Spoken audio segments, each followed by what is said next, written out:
2011년 955만여 건의 이렇게 횟수를 기록한 112 전화 신고가요, 지난해 1877만여 건으로 급증해서 긴급 신호번호 대국민 인지도에서 98.5%를 기록하면서 119, 110를 누르고 111 간첩신고까지 1위를 차지해 명실상부한 국민의 비상벨로 자리매김했습니다.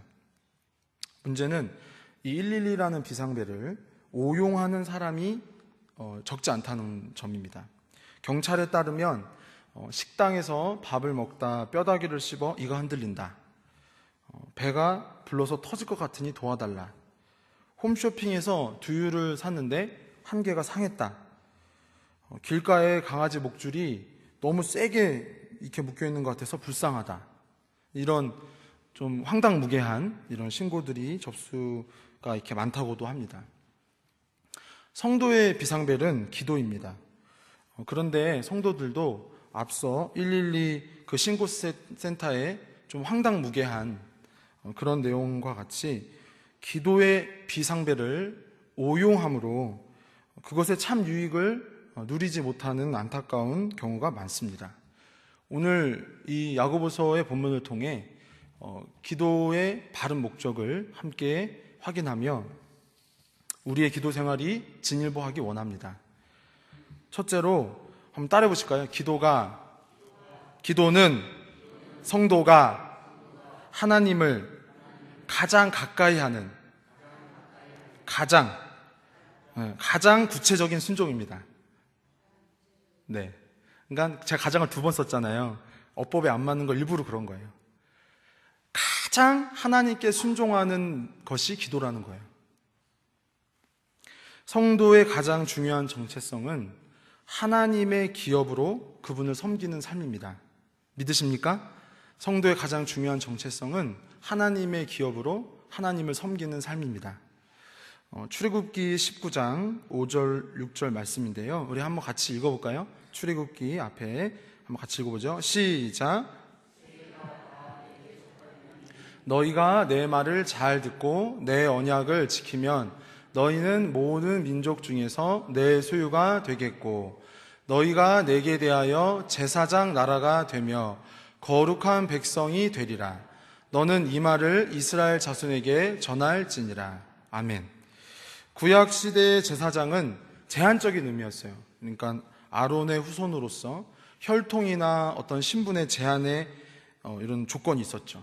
그러나 신약 시대에 예수 그리스도가 십자가에서 우리의 구속을 이루신 이후에는 예수님의 보혈을 믿는 모든 성도가 바로 하나님의 제사장이다라는 그런 확대된 이제 의미가 적용됩니다. 베드로전서 2장 9절에 그 확대된 의미가 잘 나타나는데요, 우리 한 번 더 같이 읽어볼까요? 베드로전서 2장 9절 시작. 그러나 너희는 택하신 족속이요 왕같은 제사장들이요 거룩한 나라요 그의 소유가 된 백성이니 이는 너희를 어두운 데서 불러내어 그의 기이한 빛에 들어가게 하신 이의 아름다운 덕을 선포하게 하려 하심이라. 여기 베드로 사도가 말한 이 표현에 우리를 뭐라 하냐면 한번 따라 볼까요? 왕같은 제사장. 그러니까 구약의 어떤 혈통적이고 신분적인 그 제한에서 이제 그리스도의 구속 이후에 그것이 더 확대돼서 예수님을 믿는 모든 성도는 왕같은 제사장인 줄 믿습니다. 우리 앞뒤 성도님에게 이렇게 한번 격려하고 우리 이렇게 서로 믿음을 이렇게 북돋을까요? 왕같은 제사장님 반갑습니다. 이렇게. 그런 어떤 존귀함에 대한 그 말씀의 우리 정체성에 대한 이해를 잘 이렇게 되새김질 하셔야 됩니다. 되새김질이 뭔지 아시죠? 네. 그 소가 여물을 먹잖아요. 그러면 얘는 계속 씹잖아요. 넣었다가 뺐다가 좀 이렇게 우리 식사 좀 바로 직후라 좀 민망하지만 넣었다가 뺐다가 하잖아요. 그러니까 우리 말씀 하나님이 너희는 왕 같은 제사장이다. 그러면 듣고만 그치지 마시고 이게 이제 묵상하는 훈련이 그거거든요. 왕 같은 제사장 무슨 의미일까? 하나님 왜 나를 그렇게 불러주실까? 내가 그 큰 사랑을 잘 이해하기 어려운데 소처럼 우리가 이렇게 되새김질하면 우리 믿음이 더 이렇게 잘 자랄 줄 믿습니다. 묵상을 잘 하셔야 돼요. 성도는 말씀을 잘 기억하고 그 말씀에 따라 우리 마음을 지키고 생각을 새롭게 하고, 진리가 우리를 자유롭게 하잖아요. 세상의 헛된 풍설이나 어떤 이 잘못된 어떤 이 가치관이나 철학에 자꾸 이렇게 매몰되거나 자꾸 이렇게 흠집이 생기면 막 이렇게 힘들단 말이에요. 마음이 요동되고. 근데 하나님 말씀이 방패가 되셔서 우리로 하여금 그런 모든 그릇된 것들로부터 보호하시고 날마다 우리 주님과 동행하는 삶을 살게 하실 줄 믿습니다. 말씀이 육신이 되어 우리 가운데 거하심에 하셨어요. 더욱 말씀을 사랑하는 우리 성도님들 되시기 바랍니다. 구속의 은혜가 점진적으로 확대됨에 그때나 지금에나 동일한 성도의 부르심은 하나님의 소유된 존재라는 것이죠. 우리는 누구의 것이라고요? 하나님 것. 우리는 하나님 것. 왕 같은 제사장. 하나님의 소유. 그의 그 기이한 빛에 들어가게 하신 아름다운 덕을 선전하는 사명을 받은 자들이죠. 놀랍죠? 얼마나 귀해요. 이 말씀이 얼마나 귀해요. 이 세상에서 믿는 자에게 가장 중요한 일은 그렇게 하나님의 소유로, 그렇기 때문에 그 소유된 자로 구별되는 것입니다. 이 세상에는 하나님을 모르는 무지와 죄, 그런 사망의 권세가 이렇게 득실되지만 그 가운데 하나님의 부르심의 은총을 입은 자들은 하나님을 알고 또 믿는 자로서 구별된 삶의로의 사명이 있습니다. 하나님을 믿음으로 삶의 목적과 중요한 결정들을 정하는 게 성도가 존재하는 양식이고 또 영적인 의식이며 그러한 모습으로 하나님께 영광을 돌려야 할 줄 믿습니다. 에베소서 5장 6절 이하 8절의 말씀을 보면요, 우리 함께 또 읽어볼까요? 바울이 이렇게 우리가 그러한 정체성을 잘 지켜야 한다는 것을 가르쳐주고 있는데요, 한번 같이 읽어보죠. 시작.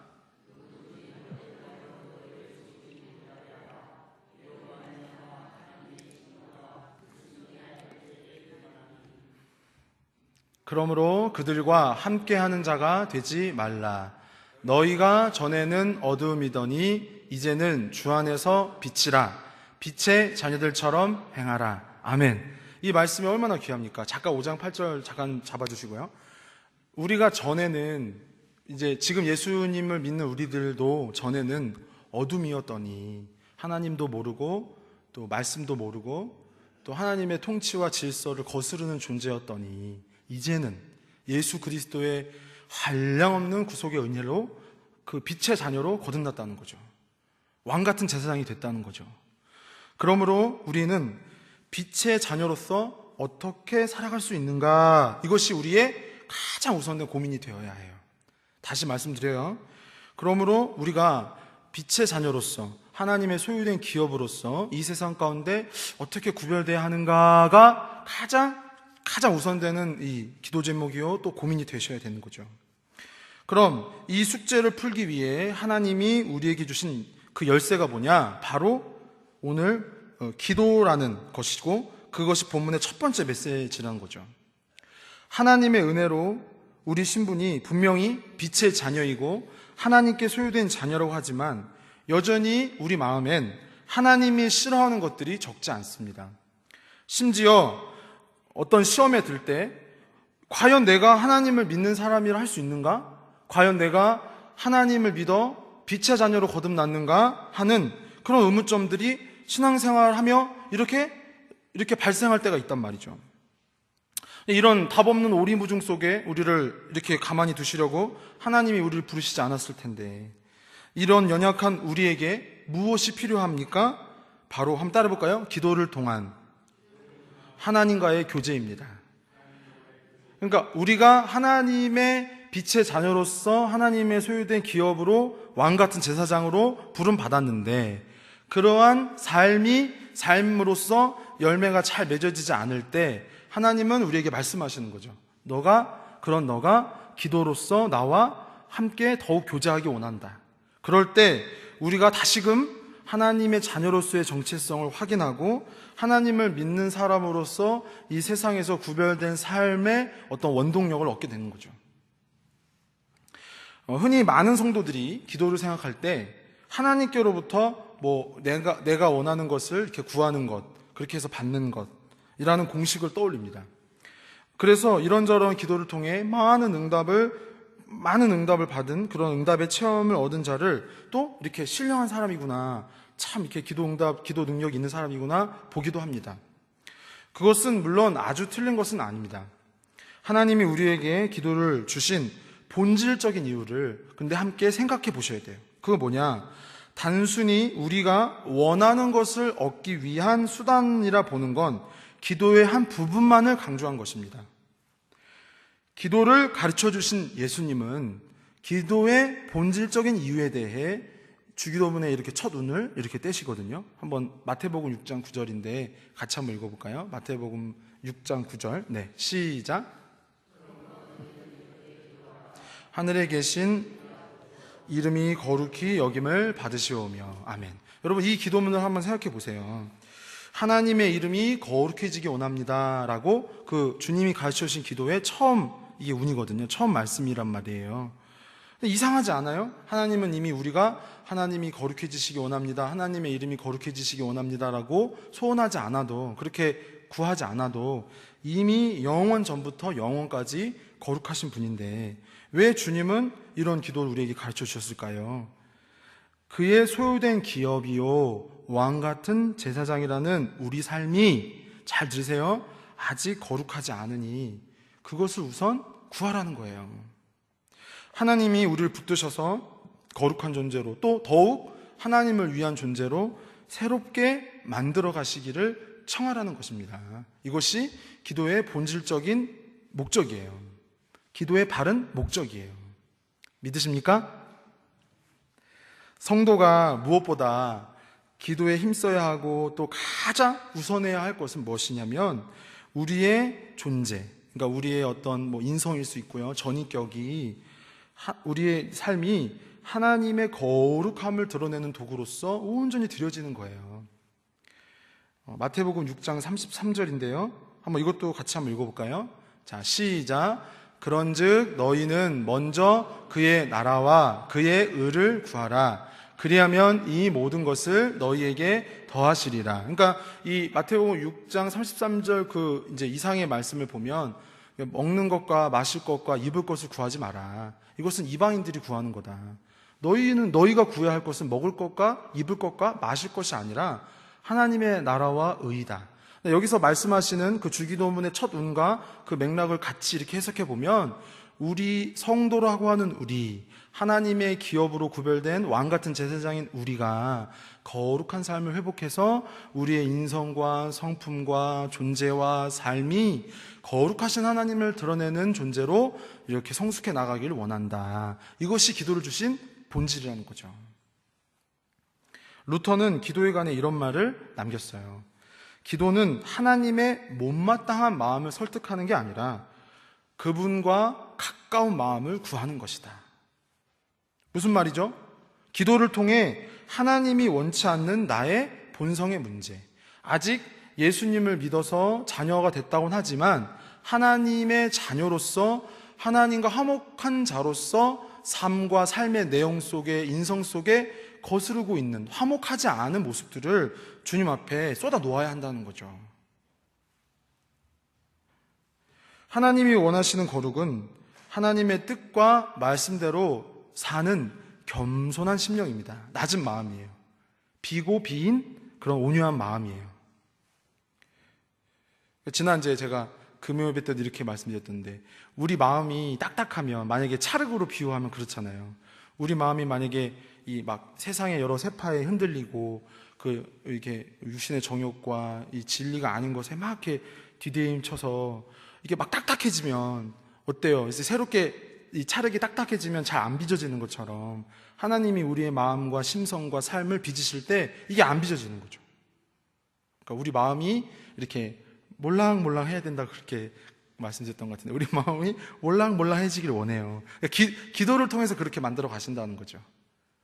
그러니까 오늘 말씀의 제목이 기도의 바른 목적인데, 이전까지 기도에 대한 어떤 목적이 내가 어떤 소원이 있어서 응답받는 것, 물론 그것도 기도의 한 면이지만 기도를 말씀하신 이제 주기도문 아까 이제 읽었던 마태복음 6장 9절 우리 주님이 가르쳐주신 기도의 그 목적에 대해 따라 우리가 생각해 본다면 우리의 먹을 것과 입을 것과 마실 것을 청하는 것이 기도의 어떤 본질, 중심을 이루는 것이 아니라 우리가 우리 삶을 통해 또 우리에게 주신 어떤 이 사명의 이 자리 속에서 하나님의 거룩함이 이렇게 드러나기를 우리를 통해서 원하신다는 거죠. 그러기 위해서는 기도가 회복돼야 하는데 그 중요한 것이 뭐냐? 기도를 통해서 우리 마음이 몰랑몰랑해져야 되는 거죠. 자, 우리 앞뒤 성도님에게 이렇게 한번 권해볼까요? 기도로 우리 마음이 몰랑몰랑해지길 바랍니다. 이렇게 한번 권해보세요. 기도로 우리 마음이 몰랑몰랑해지길 원합니다. 이게 몰랑몰랑, 이게 말랑말랑보다 몰랑몰랑, 그러니까 좀 더 하여튼 온유하고 부드러운 마음이셔야 돼요.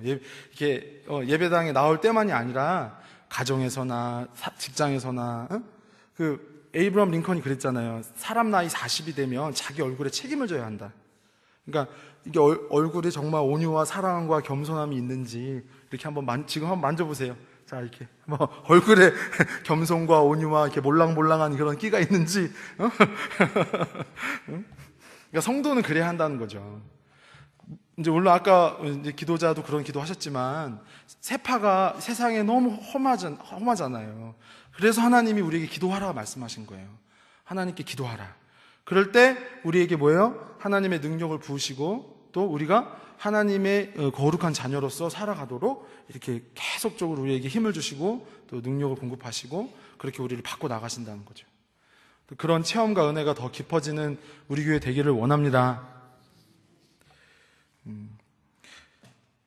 그런 심령들, 이제 아까 말씀드린 그런 몰랑몰랑한 하나님의 거룩한 뜻을 이루고 또 우리를 통해서 하나님의 영광이 나타나며 우리의 모습 속에서 하나님의 존재와 그 아름다우심이 나타나기를 바라시는 그것, 우리 교회 공동체 안에서 그것이 계속적으로 이렇게 일어날 때 사실 이 공동체의 또 이 강구가 이제 사명, 더 중요한 사명, 영혼을 구원하는 사명으로 나아간다는 거죠.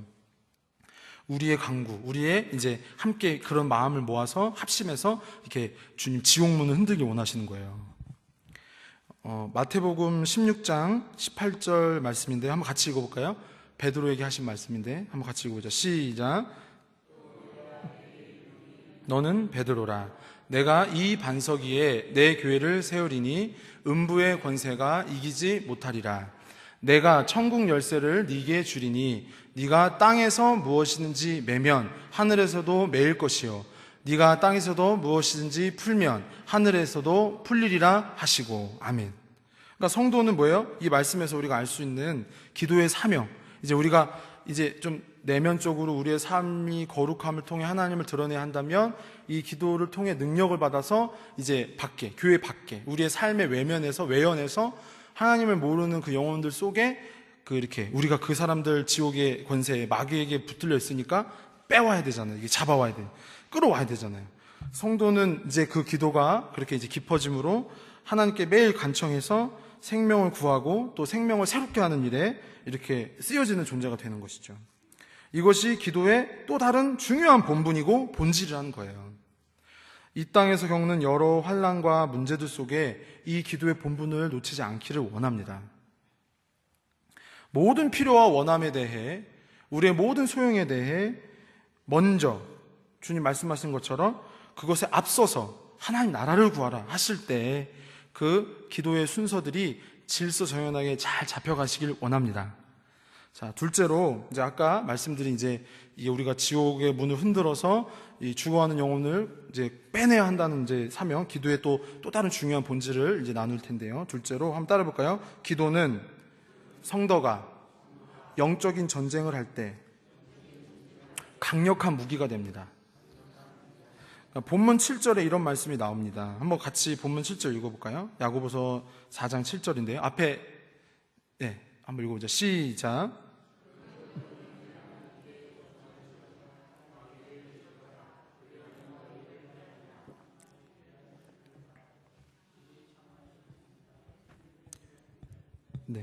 네. 자, 보세요.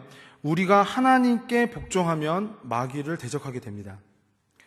하나님께 복종하는 삶, 하나님께 영광 돌리는 거룩한 삶을 위해 기도가 필요함과 동시에 믿는 자를 미혹하는 마귀를 대적하고 또 제어하기 위해서도 기도가 필요합니다. 마귀는 사실 예수님을 믿는 자에겐 더 이상 악한 영향력을 행사할 수 없습니다. 요한일서 5장 18절인데요. 우리 한번 또 같이 읽어볼까요? 우리가 마귀로부터 이제는 보호받는 하나님의 이제 약속, 은혜의 약속인데요. 시작. 하나님께로부터 난 자는 다 범죄하지 아니한 줄을 우리가 아노라. 하나님께로부터 나신 자가 그를 지키심에 악한 자가 그를 만지지도 못하느니라. 여러분이요, 우리 성도는 하나님이 보호하셔서 악한 자가 만지지도 못할 줄 믿습니다. 중요한 건 뭐냐면 악한 자가 우리를 만지지도 못하게 할 정도로 우리를 보호하시는 것을 믿고, 우리가 이제 그 악한 자 속에 방황하며 죽어가는 영혼들을 건지기 위한 하나님의 일과 목적을 놓고 우리가 부르짖고 간구하고 소원해야 한다는 것입니다. 우리가 이 땅에서 단순히 하나님의 복으로 그냥 부요하게 사는 것만이 하나님께서 주시고 싶으신 우리의 사명, 우리의 뜻이 아니라 그것을 잘 디뎌서, 그것이 잘 디딤돌이 되고 그것이 잘 뒷받침이 돼서 하나님이 우리를 통해 그 죽어가는 영혼을 건지시기를 원한다는 거예요. 그러기 위해서 기도가 필요하다는 거예요. 기도 없이는 우리가 원수를 대적할 수 없고, 또 그 원수가 미혹하고 그 죽음으로 사망으로 끌어가는 그 영혼들을 건지내는 일에 우리가 들여지기 어렵다는 거죠. 그리스도가 흘려주신 보혈이 우리의 모든 죄의 속량물이 되었고, 그 피가 어둠의 세력으로부터 우리를 지켜주시는 하나님의 구원의 능력이 되었습니다. 그 능력으로 거듭난 성도는 이제 마귀를 대적하는 영적인 군사가 된 것입니다. 하나님의 존재를 부정하고 하나님의 말씀을 대적하고 패역한 이 세대 가운데 영적인 전쟁을 선전포고하는, 그리고 그들을 대적하는 영적인 군사로 살아가야 합니다. 며칠 전 이제 집에 이렇게 애기 엄마가 그걸 보여줬어요. 그 CBS 방송국에 신천지 그 사람들이 한 3만 명이 넘는 사람들이 거기 이렇게 운집해가지고 막 이렇게 시위하고 이렇게 막 항거하는 걸 봤어요. 여기서 우리가 알아야 될 건 뭐냐면 이 영적인 싸움은 물리적인 씨름이 아니라는 거예요. 영적 군사로서 우리가 그들을 대적하고 그들을 제어하고 그들 가운데 붙잡혀 있는 불쌍한 영혼들을 건지는 그 일은 물리적인 충돌이 아니라는 거예요. 그 물리적인 충돌처럼 보이는 그 상황에서도 성도는 이 영적으로 정확하게 분별해서, 아, 그렇구나, 저 배후의 거짓 세력, 공중 권세 잡은 마귀가 그렇게 사람들을 미혹하고 획책하고 이렇게 나쁜 길로 끌어가는구나, 그렇게 보시고 그렇게 기도하셔야 하는 거예요. 에베소서 6장 12절에 이 영적 싸움의 실제가 잘 나타나는데요. 한번 같이 읽어볼까요? 에베소서 6장 12절입니다. 시작.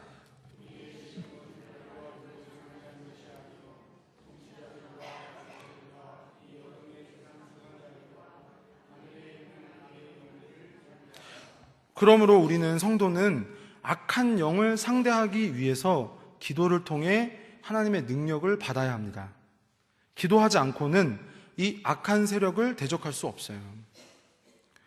내 안의 연약함으로 인해 원수에게 미혹당하거나 또 마귀에게 틈을 보이지 않기 위해서 우리는 간구하는 삶을 유지해야 합니다. 그리스도께서 십자가를 지시기 전 간구하실 때, 또 그 간구하시는 것을 제자들에게 알려주실 때 이렇게 말씀하셨어요. 마태복음 26장 40절 41절인데요. 우리 또 한번 같이 읽어볼까요? 네, 시작. 제자들에게 오사 그 자는 것을 보시고 베드로에게 말씀하시되, 너희가 나와 함께 1시간도 이렇게 깨어 있을 수 없더냐. 시험에 들지 않게 깨어 기도하라. 마음에는 원이로되 육신이 약하도다 하시고. 아멘. 자, 저 마태복음 26장 41절을 잠시 보세요. 주님이 십자가를 지시기 전에 이렇게 기도하시잖아요. 근데 우리가 그 기도하신 내용 잘 알죠? 어떤 기도하셨어요? 이 잔을 내게서 옮겨주십시오. 이 잔을 내게서 옮겨주십시오. 그리고 그러나 한번 따라 볼까요? 나의 원대로 하지 마시고 아버지 원대로 되길 원합니다. 그러니까 기도에 대해서 기도의 정신은 이미 앞서서 우리가 그 산상수훈의 마태복음 6장에서 확인했잖아요. 주님도 그 기도의 정신을 따라 아버지께 간구하는 중심을 가지신 거예요. 우리가 이걸 원한단 말이에요. 우리가 이렇게 되길 이 잔이 내게서 지나가길 바라는 말이에요. 뭔가 이 사명이 부담스럽고, 뭔가 내가 이렇게 순종하기가 어렵고, 내가 뭔가 이렇게 하나님 뜻을 따르기가 괴롭단 말이에요. 그럴 때 기도가 필요한 거예요. 그럴 때 기도로서 그 사명을 흔들고 우리를 획책하고 하나님께 순종하지 못하게 불충하도록 우리를 이렇게 미혹하고 획책하는 어둠의 세력 앞에서 우리가 기도와 간구를 통해 우리의 중심을 온전히 하나님께 향하고 하나님의 능력으로서 그 십자가를 감당하는 우리 부평동북의 성도님 되기 원합니다. 주님이 그렇게 겟세마네 동산에서 기도하실 때 이렇게 제자들에게 가르쳐 주시잖아요. 너희가 1시간도 나와 같이 깨어 기도할 수 없느냐. 마음에는 원이로되 육신이 약하도다. 그러니까 무슨 얘기죠? 우리가 그 어둠의 세력, 공중권세 잡은 마귀와 싸우기 위해서는 우리의 연약한 육체, 우리의 연약한 육신으로는, 물리적인 것으로는 이길 수가 없는 거예요. 기도로서 하나님의 능력을 구하고 하나님의 그 능력을 받아서 하나님께 순종하고 마귀를 대적하는 삶을 살아갈 수 있습니다. 그런 삶이 회복되기 원합니다. 그런 삶이 더 온전해지기 원합니다. 그래서 기도가 필요한 거예요. 기도하지 않으면 이렇게 마귀를 대적할 수도 없고 하나님께 순종하는 그 사명을 감당하는 삶을 이렇게 잘 지켜내기가 어려워요. 그러니까 소 뒷걸음질 져서 쥐잡듯이 신앙생활 하시면 안 된다는 얘기예요. 늘 무장하고 기도 가운데 깨어서 정말 내가 하나님의 그 왕 같은 제사장으로서 이 광야가 험악한 세상에서 내가 정말 사명 감당하며 살고 싶다. 내가 이 땅에서 단순히 호의호식하며 자식들 잘 되는 거 보고 그냥 부유하게 사는 것이 내 부르심이 아니지 않는가. 주여 나를 왕같은 제사장으로 부르셨으니 이 땅 가운데 내가 하나님의 거룩함을 나타내는 존재로 변화되길 원하며 저 지옥의 권세로 향하는 마귀의 그 소나기에서 고통당하는 내 가족, 내 친지, 내 이웃, 내 친구들을 향해 하나님의 은혜의 말씀을 전할 수 있도록 나를 사용하여 주옵소서. 그것이 명불허전의 성도의 삶이 아니겠습니까? 유명무실이 아니라 명불허전의 부평동북교회 성도님 되기 원합니다. 할렐루야! 우리의 모든 과거와 우리의 모든 연약함과 우리의 모든 부끄러움이 우리 주 예수 그리스도의 십자가 앞에 정결함을 얻어 회복을 얻었으니 우리가 이제 그 기도 가운데 우리의 중심을 들여 영혼을 구원하며 우리의 삶이 하나님의 거룩함을 드러내는 존재로 하나님의 왕같은 제사장으로 온전히 나아가길 원합니다. 그게 기도예요. 여러분 언제까지 소 뒷걸음질 쳐서 쥐잡듯이 세상생활 하시려고 그래요? 그렇게 하면 안 돼요. 비록 고난이 있고 비록 어려움이 있고 비록 환난이 있다 할지라도 우리 아까 마태복음 26장에 주님 겟세마네 동산의 기도를 생각하며 나도 그 고난에 동참하길 원합니다. 응? 주님 그 기도를 생각해 보세요. 이 잔을 내게서 옮겨주십시오. 우리도 그렇잖아요. 우리도 그 순종 앞에 하나님께서 원하시는 그 자리 앞에 우리도 그렇잖아요. 그래서 기도하라 말씀하시는 거예요. 그래서 기도하라 명령하신 거예요. 마음에는 원이로되 육신이 약하도다. 그러므로 기도하라. 기도를 회복하기 원합니다. 육신이 약하니 세상과 벗이 되려는 욕망이 쉼없이 일어나고 예수님을 믿는다고 하면서 두 마음을 포기하지 않는 거예요. 하나님이 성도에게 자주 경고하시는 말씀이 뭐예요? 음란하지 말하잖아요. 자주 하나님이 우리에게 경고하시는 말씀이 뭐예요? 순결하라 하잖아요. 순결하라. 육신의 정욕, 안목의 정욕, 이생의 자랑, 순간순간 그런 것에 치우치는 삶을 살지 말고 한번 따라 볼까요? 쉬지 말고 기도하라. 할렐루야. 쉬지 말고 기도하라 말씀하셨단 말이에요. 그게 무슨 의미예요? 너가 육신의 삶을 사는 동안 숨쉬지를 그치지 않지 않느냐? 숨을 뭐 그치면 죽는 거죠. 산 거예요. 숨이 붙어있어요. 숨이 끊어지면 죽은 거죠. 기도가 죽은 거면 성도가 죽은 거란 말씀입니다. 그 말씀이에요. 기도가 죽으면 성도로서의 삶을 살 수 없다라는 말씀을 하시는 거예요. 어떻게 쉬지 말고 기도하라는 말씀을 우리가 왜 그렇게 못 이해하냐는 거예요. 쉬지 말고 기도하라. 너가 육신의 삶을 유지하는 동안 호흡을 갖고 있는 것처럼 기도로서 하나님과 늘 동행하는 삶을 살라. 할렐루야. 그래야 네가 네 태에 둘린 십자가를 지고 네 사명 감당할 수 있다. 그렇게 말씀하신 거예요. 왜 주저주저 합니까? 왜 여전히 아직도 두 마음입니까? 왜 아직도 세상의 욕심에 우리 마음이 흔들립니까?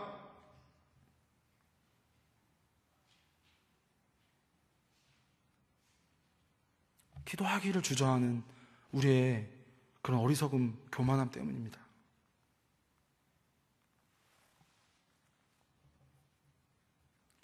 믿음을 지키고 영적인 싸움에 능숙한 성도들로 거듭나기 원하십니까? 성도는 하루 중 일정한 시간을 기도의 시간으로 구별해서 드려야 할 줄 알아야 합니다.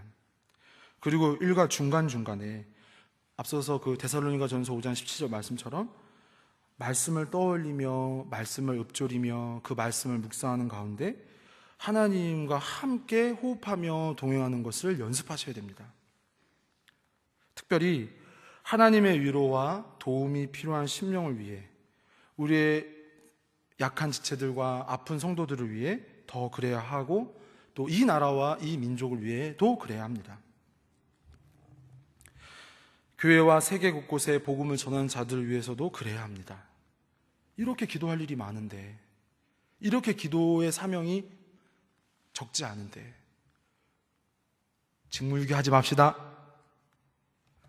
직무유기하지 맙시다. 기도해야 되는 거예요. 하나님, 먼 곳에 나가서 전하지 못해도 나 어느 곳에 있든지 늘 기도 힘쓰리. 전하고 기도해 매일 증인 되리라.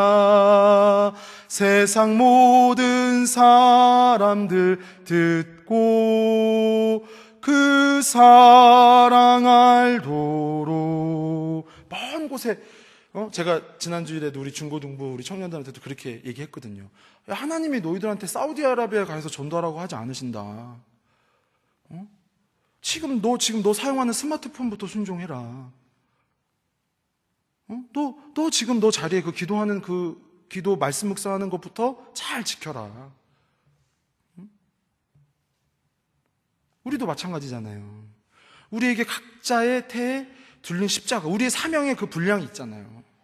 그것을 생각하면 또 우리에게 부탁하신 그 주님이 기도하라 말씀하신 여러 나라와 민족 또 교회 세계 곳곳에 흩어진 복음 전도자들을 위해 얼마나 많아요. 기도할 제목들이.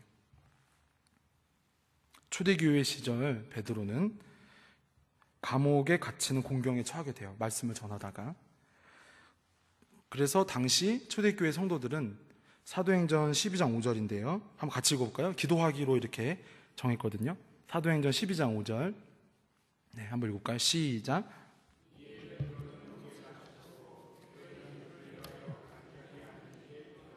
아멘. 성도는요, 잘 들으세요. 문제를 만나면 먼저 하나님께 기도해야 합니다. 성도는 문제를 만나면 먼저 하나님께 기도해야 합니다. 그 문제에 뭔가 영향력을 행사할 수 있고 뭔가 도움이 될 만한 사람이나 어떤 대상을 먼저 찾는 건 성도의 모습이 아닙니다. 먼저. 그런 방법을 아주 사용하지 않으라는 말이 아닙니다. 먼저 하나님 그 문제를 해결해 달라고 기도하는 그 영적인 질서가 정립되셔야 합니다.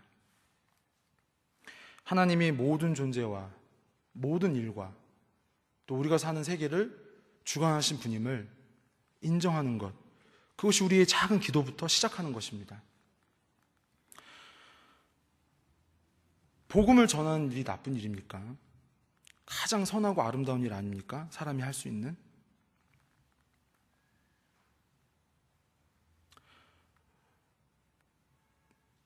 아까도 예배 전에 이렇게 그 술에 막 체하신 분, 그 양 어떤 분인데 앞에서 1층 로비에서 저를 만나서 막 울면서 이게 기도해 달라는 거예요. 저는 사실 이렇게 생긴 건 이래도 겁이 많거든요. 지난 꼭 한 달 전이에요. 꼭 한 달 전에 그분이 뒤에서 막 또 그랬거든요. 막 나쁜 행동하고 그랬거든요. 그래서 막 여러 생각이 들었어요.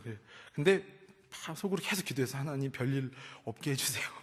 이 사람이 별탈 없이. 근데 정말 신기하게 하나님이 이렇게 사랑하시고요. 이렇게 기도를 잠깐 해드렸더니 그 혀 꼬부러진 말씀하시면서 다시 웃겠습니다 하면서 가셨어요. 우리가 하나님의 사랑을 전하는 것, 우리가 우리의 자리에서 우리가 성도로서의 그 인내심을 갖는 건 작은 일이 너무 힘든 일입니다. 그래서 기도가 필요한 거예요. 그래서 순간순간 하나님의 도움을 찾고 그 문제와 위기 속에서 과연 하나님께서 무엇을 원하시고 이걸 어떻게 풀어나가시길 바라는가. 그게 왕 같은 제사장의 모습입니다. 하나님 앞에 복되고 귀한 일이잖아요. 그런데 그런 베드로를 감옥에 넣었어요. 얼마나 불의해요. 이 세상이 그렇다는 거예요. 기도의 간절함이나 기도를 드리는 목적이 이렇게 분명해야 돼요. 올바라야 돼요. 우리가 어떤 어려움이 있더라도 하나님의 사랑을 전하는 우리의 정체성을 거룩함을 잘 지키고 나타나면 좋겠습니다. 또 이 공중권세 잡은 마귀 세력 앞에서 우리가 타협하거나 굴하지 않고 하나님의 지혜와 능력으로 잘 맞서길 원합니다. 이것이 우리의 기도의 바른 목적입니다. 놀라운 일이 일어납니다. 사도행전 12장 7절인데요. 이제 결론입니다. 같이 마지막 읽어주실까요? 말씀? 네, 시작.